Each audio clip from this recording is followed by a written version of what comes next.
Ahmedabad municipal corporation દ્વારા ઇજનેર વિભાગમાં મોટા પાયાની ભરતી કરવામાં આવશે। ઇજનેર વિભાગમાં કુલ 636 જગ્યાઓ ભરવામાં આવશે। આગામી 3 મહિનામાં ઇજનેર વિભાગમાં ભરતી કરવામાં આવશે। વર્તમાન પત્રમાં જાહેરાત કરી તેમજ પ્રમોશન દ્વારા ભરતી કરવામાં આવશે। અમદાવાદ મ્યુનિસિપલ કોર્પોરેશનની સ્ટેન્ડિંગ કમિટીમાં ખાનગી એજન્સીની પબ્લિક રિલેશન માટે મંજૂરી આપવામાં આવી।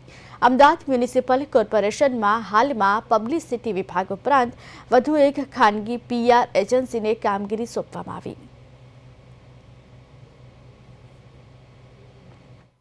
ખાસ કરીને સાતે ઝોનની અંદર ડ્રેનેજ સ્ટ્રોંગ અને road building related additional city ઇજનેર અલગ હોવા જોઈએ।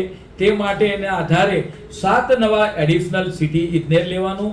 તદુપરાંત આપણે વાત કરીએ કે ડેપ્યુટી સિટી ઇજનેર એની 17 જગ્યા, આસિસ્ટન્ટ સિટી ઇજનેર એની 48 જગ્યા, તદુપરાંત આસિસ્ટન્ટ સિટી ઇજનેર 168 અને ટેકનિકલ સુપરવાઇઝર એ 396। આમ આપણે વાત કરીએ કે 636 જગ્યા મહાનગરપાલિકાની અંદર જ્યારે આટલું બધું કામ સિવિલ વર્ક રિલેટેડ થતું હોય તો એ ઓપન કરવામાં આવી છે। આવનાર સમયમાં આની વર્તમાન પત્રમાં એડ આવશે અને આટલા 700 જેટલા નવયુવાનોને આનાથી એક આપણે વાત કરીએ કે મહાનગરપાલિકાની અંદર નોકરી મળશે અને પબ્લિકને સેવા કરવાની ઉમદા તક પ્રાપ્ત થશે।